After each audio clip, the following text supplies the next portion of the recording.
Hello, ഇത് കുറച്ച് ദിവസം മുന്നേ എടുത്ത വീഡിയോ ആണ് കേട്ടോ. ഇതിൻ്റെ കുറച്ച് ഭാഗങ്ങളൊക്കെ ഞാൻ പാട്ടൊക്കെ ഇട്ടിട്ട് വീഡിയോ ഇട്ടിട്ടുണ്ട്. എന്നാലും ഇതിങ്ങനെ കിടക്കുമ്പോൾ ഞാൻ വിചാരിച്ചൊരു ഓൺ വോയിസ് ചെയ്താക്കാന്നുള്ളത്. അങ്ങനെ ഒരു ചെറിയ ഷൂട്ടും കാര്യങ്ങളൊക്കെ കഴിഞ്ഞ് ഞാൻ മോളൂട്ടിയും കൂടിയിട്ട് ഫുഡ് കഴിക്കാൻ കയറിയിട്ട് ഒരു ഹോട്ടലിൽ. അങ്ങനെ കുറച്ച് നേരം വെയിറ്റ് ചെയ്തപ്പോൾ ഞാൻ പറഞ്ഞു മോളൂട്ടിയോട് വീഡിയോ ഒക്കെ എടുക്കാൻ വേണ്ടിയിട്ട്. അവളെ ഞാൻ ഈ പറയുന്ന പോലെ അവൾക്കും പുറത്തൊക്കെ പോകാൻ ഇങ്ങനെ ഭയങ്കര ഇഷ്ടമാണ്. പക്ഷേ നമ്മൾ ഈ എന്താ പറയുക, അയനോട് തീരത്താട്ടോ അന്ന് ഷൂട്ടിന് പോയത്. അപ്പോൾ ആ മോനൂട്ടനെ കൊണ്ടുപോകാൻ പറ്റില്ല, അതുകൊണ്ട് അവനെ കൂട്ടിയില്ല. അപ്പം ഞങ്ങൾ രണ്ടുപേരും സിംഗിൾ ബിരിയാണി ആയിട്ടാണ് പറഞ്ഞത്. വലിയ കാര്യത്തിലൊക്കെ കയറി കഴിഞ്ഞാലും ബിരിയാണിയൊക്കെ ഒരു ഫുള്ള് തിന്നാനുള്ള കപ്പാസിറ്റി ഒന്നും ഇപ്പം എനിക്കില്ല.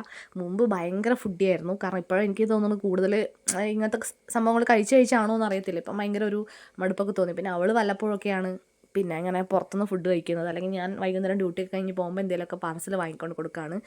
അങ്ങനെ ഞങ്ങൾക്ക് പെട്ടെന്ന് തന്നെ ബസ്സൊക്കെ കിട്ടി.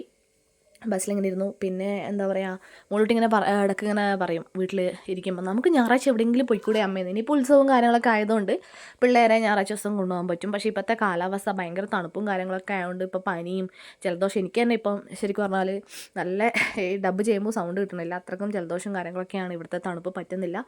പിന്നെ എന്ന് വെച്ച് കഴിഞ്ഞാൽ ഉച്ച സമയമാകുമ്പോഴത്തേക്കും നല്ല വെയിലും കൂടി ആകുമ്പോഴത്തേക്കും കാലാവസ്ഥ ഭയങ്കര പ്രശ്നമാണ്. പിന്നെ പിള്ളേരെ കാര്യം പറയണ്ടല്ലോ. പിന്നെ പരീക്ഷയായി, ക്രിസ്മസ് എക്സാമൊക്കെ ആവുന്ന ആ ടൈമിൽ തന്നെ പനിയൊക്കെ പിടിച്ച് കിടന്നു കഴിഞ്ഞാൽ ഭയങ്കര ബുദ്ധിമുട്ടാണ് അവർക്കും.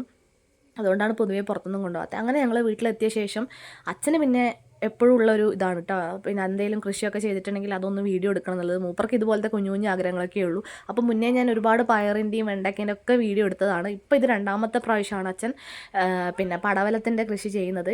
ഇത് പറഞ്ഞ കണക്ക് ആവുന്നതേ ഉള്ളൂ കേട്ടോ. ഞാൻ എടുക്കുന്ന സമയത്ത് ആവുന്നേ ഉള്ളൂ. പിന്നെ ആഴ്ച തോറും വീട്ടിൽ പോകുമ്പോഴാണ് ഇതിൻ്റെ ഓരോരോ മാറ്റങ്ങൾ നിങ്ങൾക്ക് കാണിച്ചു തരാൻ പറ്റുള്ളൂ. അപ്പോൾ ഒത്തിരി പേര് ഞാൻ എൻ്റെ വീഡിയോ ഇട്ടപ്പം പടവലങ്ങ കുരുവൊക്കെ തരുമോയെന്ന് ചോദിച്ചിട്ടുണ്ടായിനി. അതുണ്ടോയെന്ന് എനിക്കറിയില്ല. അപ്പോൾ അത് കുറച്ച് ഞാൻ ഉണ്ടപ്പോൾ വീഡിയോ എടുത്തതാണ്. പിന്നെ അതുപോലെ കുമ്പളം, അതൊക്കെ ഓടിൻ്റെ മേലോട്ട് പടർന്ന് കയറിയിട്ട് മൊത്തത്തിലും പിടിച്ച് നിൽക്കുവാണ്. ഇതും ഈ പറഞ്ഞ പോലെ മൂപ്പൊന്നും എത്തിയിട്ടില്ല, പാകമാവുന്നതേ ഉള്ളൂ. അപ്പോൾ ഇങ്ങനെയൊക്കെ കാണുമ്പോൾ ഒരു സന്തോഷമാണ്. അച്ഛന് ഭയങ്കര ഇഷ്ടമാണ് കേട്ടോ കൃഷി എന്ന് പറയുന്നത്. ആ മനുഷ്യൻ അതിന് വേണ്ടി മാത്രം ജീവിക്കുന്ന ഒരാളായിട്ട് എനിക്ക് ഫീൽ ചെയ്യുന്നത്. കാരണം എന്തുണ്ടെങ്കിലും ഇങ്ങനെ കൃഷി, ചെടി, അതുപോലെ ഞാൻ ഒരു ഷൂട്ടിന് പോയിട്ട് വരുമ്പോൾ അവരൊക്കെ ഒരു ചെടി തന്നിട്ടുണ്ടായിരുന്നു. ഞാൻ അതിൻ്റെ വീഡിയോ ഇട്ടിട്ടുണ്ടായിരുന്നില്ലേ, ആ ചെടി ഞാൻ വീട്ടിലേക്കാണ് കൊണ്ട് കൊടുത്തത്. കാരണം എൻ്റെ അടുത്ത് വെച്ചിട്ടുണ്ടെങ്കിൽ ഞാൻ അതിനെ അതുപോലൊന്നും ശ്രദ്ധിക്കില്ല. അച്ഛൻ അങ്ങനെയല്ല, എല്ലാം നല്ല രീതിയിൽ അതിനെ ഇതാക്കി നിൽക്കുന്നതുകൊണ്ട് തന്നെ ഒത്തിരി പച്ചക്കറി എല്ലാ വർഷവും ഇതുപോലെ ഉണ്ടാവും. അപ്പോൾ അതുകൊണ്ട് ആ ഒരു ആഗ്രഹം പറഞ്ഞുകൊണ്ടാണ് ഞാൻ വീഡിയോ എടുത്തത്. അപ്പോൾ ഇന്നത്തേക്ക് ഇത്രയേ ഉള്ളൂ. ഇനിയും നല്ലൊരു വീഡിയോയുമായി നാളെ വരുന്നവരേക്കും ടാറ്റാ.